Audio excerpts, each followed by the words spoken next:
nostalgia, memories, growing up in Central Florida in the 1990s.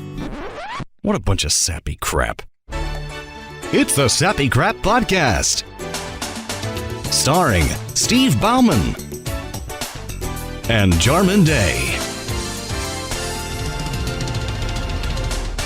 Welcome to the Sappy Crap Podcast, where the names are changed, but the stories are real. I'm Jarman. And I'm Steve. That's right, the stories are real, or at least how our dusty brains have kept them all this time. At this point, they're just figments of our imagination. What is reality? Who knows? I don't know. And we're here to tell stories that only two longtime best friends can. And what are we talking about this week, Steve? Well, we're talking about being young, being idealistic, the expectations for our future, and the reality now that we're there. Yeah. Expectations versus reality, disappointments, changes in what you expect out of life, and growing up. Absolutely. And I'm sure you'll be able to identify with this, listeners, just the things that we expected that we would be, what we'd be doing at this age, and then what we're not doing at this point. Like, where's my flying car? That's been asked for generations. I mean, that's right. Apparently, we've always been able to do a flying car. It's just very impractical because it would crash into everything. Yes. Because we can't trust people to drive. So. Well, yeah, like people train for years to be pilots. What makes you think that like I could do it? Yeah. It would need to be fully automated for that to make any sense. Yes. I think we had a question about that, actually, didn't you? About what? We mentioned cars. Oh, yeah. But before we get started, I hear we may have some feedback. Oh, my God. You're so right. So this is actually similar to feedback that I think we might have read in a previous episode for the Being a Cat episode. But I noticed that our friend Sean Vanderloo from the Soul Forge, Cosmic Pizza, and Epsilon 3 podcasts, he had commented, I think, on the YouTube, but this is the one he had on Twitter, was just a little different.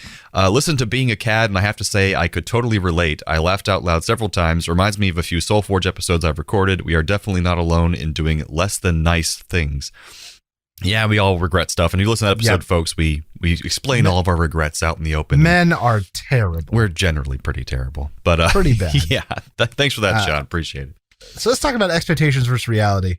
And the opening question I have is, Jarman, when you were like a kid, what was your dream car? And what do you drive now? So, it's funny because when you asked me that via text today, I like to think about that question. First car that popped in my mind that I remembered really wanting, which I think is hideous now, I would never want it, even if I had all the money it cost, was a Plymouth Prowler. I have to look this up now. Once you see it, you'll remember it from back in like the early 2000s, maybe late 90s. It was very popular at the time for, probably middle-aged men having a midlife crisis. Oh, that's disgusting. Doesn't it look terrible? Like, I don't know why I wanted that. But thankfully, I had some taste because I was really into the Sean Connery Bond films, and I really wanted a 1960s Aston Martin. And I'm like, looking back now, I'm like, that's cool. I can get behind that. So I was definitely into Aston Martins for a while. And what car do I have now? A very practical Mazda CX-5 SUV. And it's wonderful. I could not wish for anything better. I had my last car, Nissan Sentra, for about 12 years. And it lasted me wonderfully. And now I finally moved up to a CX-5. And it's a beautiful SUV. Hopefully they'll be filled with a family later on down the line. That's right. And hopefully your family. And not someone I've kidnapped. Not just a family you've abducted. Absolutely. So what about you, Steve? What was your dream car as a kid? Oh, man. Like the 70s Mustangs. Just beautiful, beautiful cars, and like the raised fronts and the big overblown tire wells. Got kind of like the what's that show? The Hutch, Starsky and Hutch, those kind of cars? Is that what you mean? Yeah, those kind of cars, like classic muscle cars. So that was always my big one. What do I drive now? I drive a red Honda Fit. Nice. That basically has like a lawnmower engine in it. Yeah, pretty much. Because there are barely hills where we are in California. So it doesn't matter. And they're kind of loud too on the inside, aren't they? Honda Fits. And to speak to your point of like cars that are so ugly, but for whatever reason I really like them. The PT Cruiser. I really liked. And it looks like an Oldsmobile had sex with a shoe. And a station wagon was watching. Like with a paper bag over its head. Oh my God. No one knows station wagon is here. So yeah, the PT Cruiser. It was so popular though when we were growing up. You know, that thing was a bang. Yeah. Oh yeah. So now the classic question to ask, what did you want to be when you were a kid? Oh man. So my mom will tell the story that when I was very, very little, before I can remember saying this, that I always said I wanted to be a stand-up comedian. That was my dream job. But it turns out I'm not hilarious and I'm not the best writer in the world. So that wasn't really going to work out for me. I'm mediocre at both of those things. Whereas then after that, I wanted to be an actor. That was a big thing in the movies. And so even before like I did theater with you, that's what my thing was. I was going to be an actor. And I never actually took any steps towards that goal. And then once I became college age, I was like, I got to be practical. I got to, focus on my career, get something I can actually do. So I went to college originally for broadcast journalism and I hated it. So I still did theater all throughout then, thanks to Steven a little bit too. But then I became a film major and I was like, well, I can work on film and I know where places I can go in Atlanta to get real jobs in film and not just go to LA on a pipe dream. But then I ended up becoming a voice actor. So I actually kind of did fulfill one of my childhood dreams. So I'm kind of an actor, but I'll never be a stand-up comedian though, because that just sounds terrifying and I'm not good at it. That's fair. So what about you? When I was little, I always said I wanted to be a veterinarian. And it was mostly because I liked my cats. Oh yeah. But there was no you don't need a better reason than that at that age. Yeah, you don't.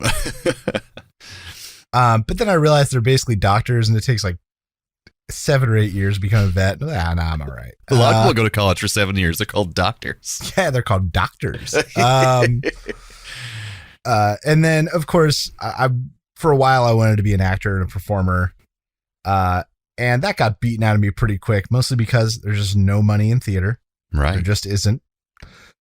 It's very hard to get benefits and those sort of things and the things that make for a stable, functional life. Right. And you met your wife in the theater program that you were both in. Yeah. And while I don't want to toot my own horn, I was very talented. Mm-hmm. I feel I was very talented. I feel like college in some ways didn't prepare me. For life, I guess. Well, not even for life, but to go out and try to be in the professional theater because, like when I was in high school, I got pigeonholed as the old guy a lot. When you're, I think we said this last episode before, when you're 6'2" or 6'3", have a gruff voice and big stage presence, you're going to be the old guy a good amount. You're going to play the boss, the grandfather or the dad or something like that. The judge, the lawyer. And so I got a ton of role that continued into college to the point where by the time I left, most of my acting experience was in doing these older roles. And I went suddenly into these auditioning pools with actual older guys. Mm-hmm. And I didn't know the type of roles I should have been auditioning for. I didn't know how to audition for those roles. People your age, roles that were your age. Yeah. But not only that, I'm also, in the tough spot that I was never going to be the ingenue. Mm-hmm. Just wasn't going to happen. And I was not old enough to be the old guy. So I was playing for like the sidekick character. Right. And I didn't know how to do that. Or character actor parts, but typically a lot of those are also for older men and you were not an older man. Right. But I remember I went to TPS, I think it was TPS auditions in Seattle, which is like, Theater Puget Sound, which is this big consortium of like 80 or 90 theaters who do like a 3-day audition event and cast half their shows for the year, basically. We have that here. It's called the SEC. I think it's like Southeastern Theater auditions or something like that. Yeah. Yeah. And I remember I got callbacks for like 4 shows and I went and did all 4 callbacks. And one of them was far enough away and I didn't have a car that it was going to be like 2.5 hours by bus each way for rehearsal. And I was like, I just can't. Yeah. I can't do that. And then the other roles they had me auditioning for old guys. Huh. But I was auditioning against actual old guys who are probably going to get the role because they're actually right. Old. I wasn't going to get the role over a guy who was actually 55. Yeah, exactly. It just wasn't going to happen. By the way, guys, we know 55 isn't old, but back then it was when we're 19, when I was 22 yes. years old. That is old. And so that was really discouraging. And I the only roles I got were in like a local traveling theater company, where I did a couple holiday shows for them. So you knew you had the talent. It's just a matter of they didn't give you the practical skills of facing you particularly as an actor. What were you going to do, like, and to make money and to actually work in this profession? Right. Yeah. And so I just felt unequipped. And then once again, just the sheer realization of like, there's no money. Yeah. Unless you there's just none. There's none money. And I know several professional actors who work in live theater or performance, and it takes several years to get there to where you're working that just full time. And oftentimes you're working multiple jobs. So you're working at the dinner theater, you're working at a local theme park or a museum where you play a character, while you're also doing occasional theater shows that pay you not as much, but that's what you really want to be doing. And some of them are even in Equity, the theater union. And so they're getting good rates, but that took probably 15 years for them to get there. And they always had side jobs before that. And now, even though they are in Equity, they're still working 3 or 4 different productions at one time just to make ends meet. And so it's not a thing for people who are not incredibly passionate about it and are okay with making peanuts for 15 years and being a bartender for that amount of time and sticking to it. And you can eventually, in any kind of major theater area, make a profession out of it, but you'd have to be working constantly. And right. And that became my question, is like, how am I going to have a family and retire maybe? Yeah, you wouldn't be able to do that. You just wouldn't. How? Yeah, unless your wife had a very well-paying job, which a couple of these actor friends I know, their spouse does have a very well-paying job. Either the wife has a really well-paying job and they have like the theater job, or it's vice versa. But you can't go in a relationship with just that income, because you'd be a gypsy family living off other people's couches and stuff. Right. Anyways, I didn't mean to go on a riff on that, but it's just upsetting. No, besides, so yeah, at one point I wanted to be an actor, but the realities of being an actor were just like, is that the life I really want? Yeah, and that's important, because you don't need to be defined by your job, and you should have your life outside. You should work to live, or live to work. What is it? I don't know where the term goes, but your job shouldn't define you. You got to make your vocation a vacation. It's right. And versus expectations, where you are now, Steve, can you describe for the audience kind of what you do? I mean, I work for a big company. We live in a nice apartment, or nicer than our last apartment, probably should put it. I've got healthcare and a wife and 2 children and some cats. Yeah. So it's probably a good choice in the long run. Yeah, in the long run, it was definitely a good choice. But it's upsetting, because you did have talent and it was recognized and it could have gone somewhere. But man, would it have been worth it? I don't know. I don't think so. Right. It's rough. And the same thing with me. Like I chose one of the more practical acting professions I could have chosen that I saw was working for me, and people told me I did well. And it's taken me 7 years to now get to the point where I'm actually making a decent income off of this. And I'm never going to be rich in this job, being a voice actor. But I found a niche and worked my ass off on it, and recognized like I could make enough to where I could have a family and stuff, but I will never be rich. But if I was a theater actor or a film actor, screw it. I wouldn't be able to raise a family on that. No, forget it. So anyways, you got to be practical. So something you mentioned actually was kids and a family. What did you think about that when you were growing up as a little kid? Would you have a timetable for yourself, like planned out? Did you think about that kind of thing? No, not specifically. There was, I think about my brother, who for a very long time maintained that he was never going to be married, never have any kids. Right. And so part of me was like, maybe I'd be okay with that. But that's because I very much looked up to my brother and modeled a lot of myself after him. But mind you, he now is married and has a kid. Right. After you did, though. Yeah, after Lucy came before. Okay. And he got married after. We were already married by the time he got married. Oh, yeah, yeah. So it's a I was the old married guy at his wedding.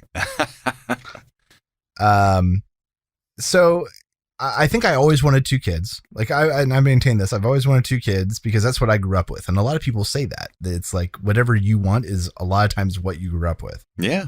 So when I met Anna, she wanted 4. Whew. Because that's what she grew up with. And I said, well, I'm going to get it cut off after the second one. So good luck with that. But no, we kind of came to this happy medium where it was like 2, and if we could afford it and are in the right spot for it, we could possibly go for a 3rd. So you haven't gotten a vasectomy? No, Okay. it's all the junk is still attached down there. Gotcha. But at this point, there's no plan for the 3rd. Right.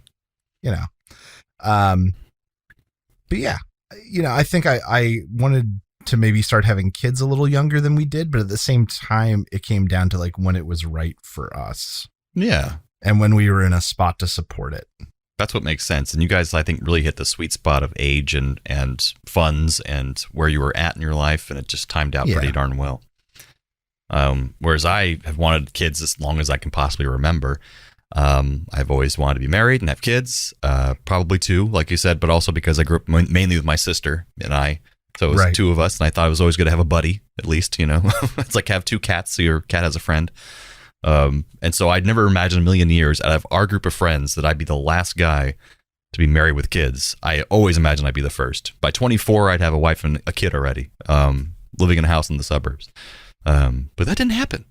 But I'm getting there slowly but surely, hopefully. But no kids, not married. Work on that married part first. Maybe. Yeah, that's important.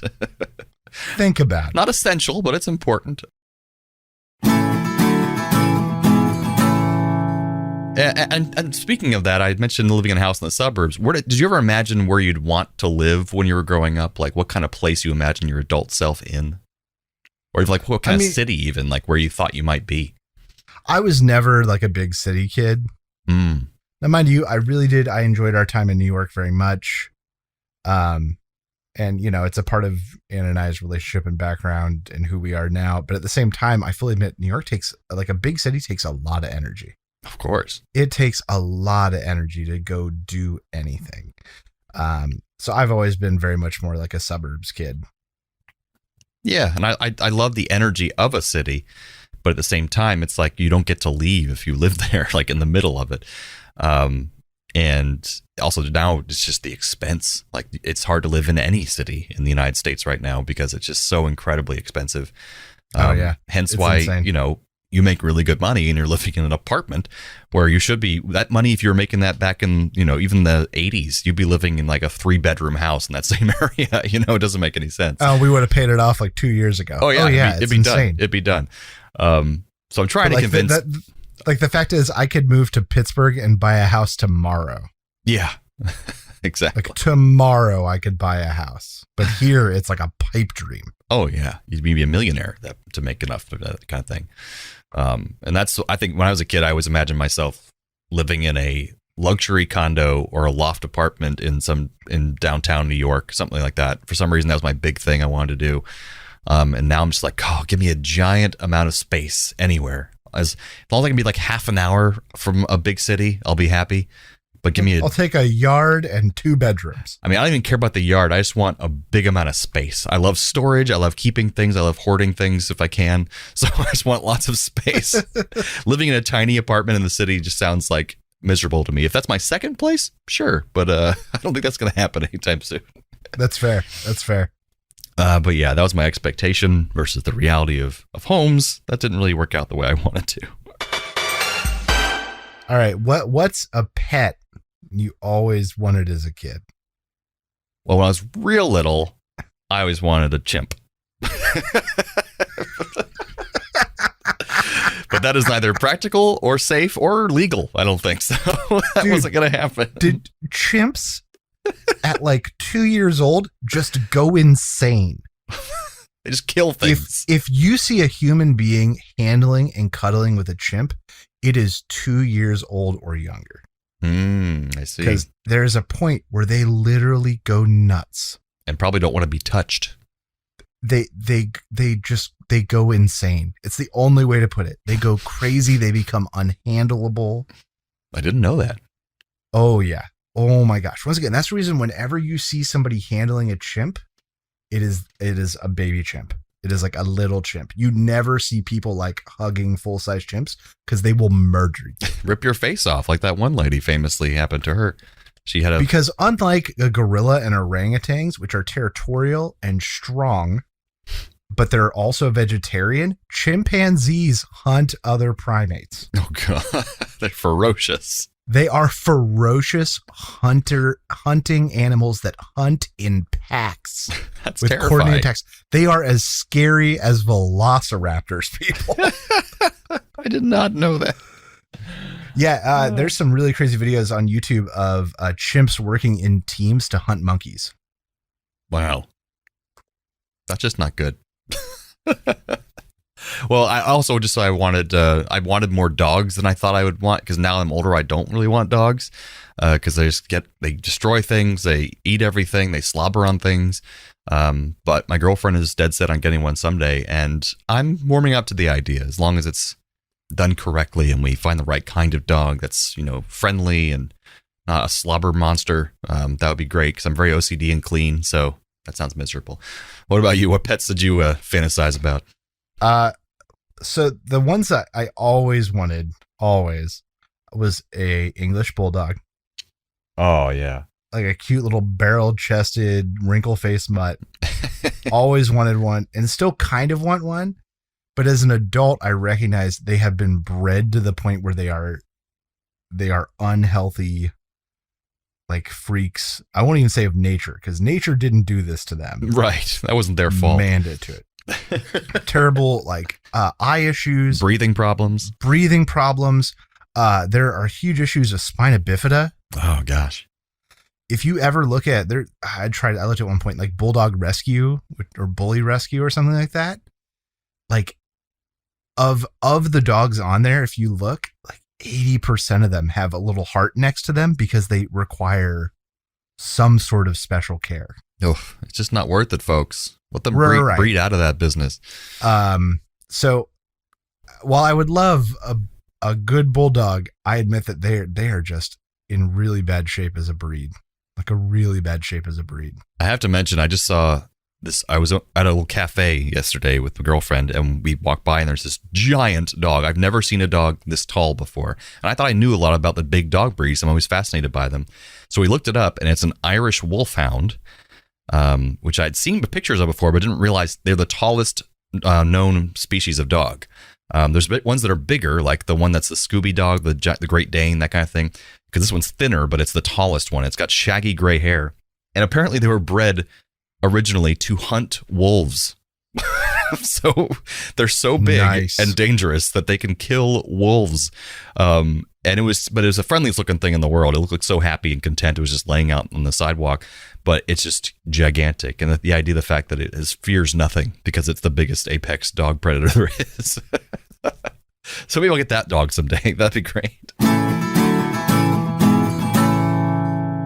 And one thing I wanted to mention was, because this came to mind about expectations versus reality, is video games. Where did you think video games would be by the time we were in our 30s when we were kids? I mean, when we were kids, everything pointed towards like virtual reality. That's what I was going to say. That's what movies and television showed us. The very infancy of VR started showing up in arcades and that kind of stuff. But the fact is that while you do have things like PlayStation VR and Xbox VR and in-home VR, Oculus setups, Rift, Oculus Rift, those sort of things, it has still not become accessible enough to be considered a reality. Yeah, for most gamers, not caught on in a popularized way, even though the technology itself has been around for a long time. I mean, it was terrible in that form, but Virtue Boy, when we were kids, was the Nintendo Virtue Boy, which is all red and give you a headache within 20 minutes. But yeah, it just hasn't caught on. It hasn't stuck. And it's too expensive still to make it, for the average Joe, like you said.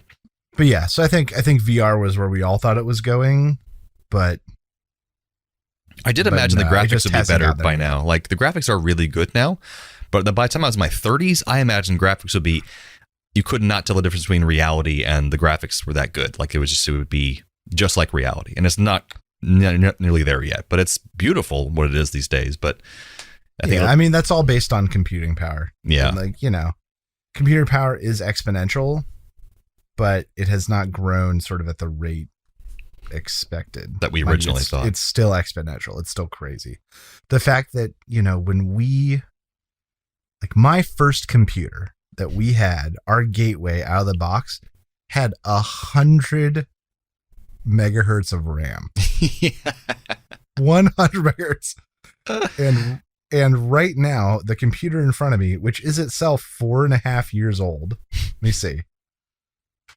So not even a new machine has 16 gigs of RAM. Yeah. A 4.5-year-old machine has 16 gigs of RAM. It's just astounding. That's 16,000 times almost more powerful than your original gateway. It's just insane. So we can't complain, really. And now, you've got laptops with 32 or 64 gigs of RAM in them.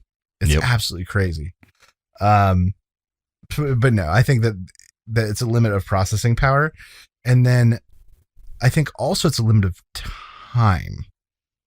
Because the issue is that think about how long like a AAA game takes to develop right now. It's like years. Yeah, that's true. 2 to 4 years. Now you take that and suddenly you want them to make an immersive 3D world. Yeah. We're talking probably 5 to 7 years or something insane for like a fully developed immersive 3D world full game.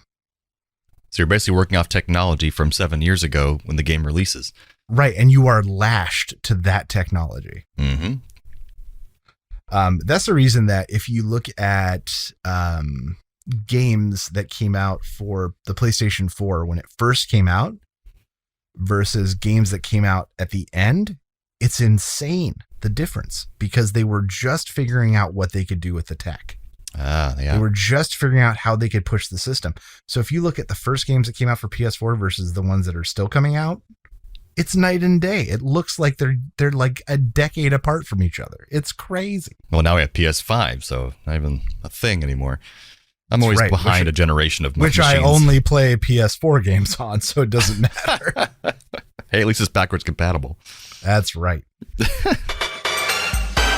So yeah, I think our expectation versus reality, if I had to judge, we had some silly expectations that didn't need to come true. And I think the things that should have came true are better off anyways versus our expectations. I think we're right where we need to be, I think, luckily. Yeah. We're two fortunate white dudes, so... Yeah, I mean, what do we have to complain about? Not much. Exactly. But boy, do we. But boy, howdy, I got a whole podcast about it. Exactly. All right. Well, I think that wraps up our episode of the Sappy Crap Podcast. That's right. Join us next time when we talk about something so impactful that we don't even know what it is yet. That's right. And thanks for joining us on this delightful stumble down memory lane. And don't forget, the good old days weren't always that good.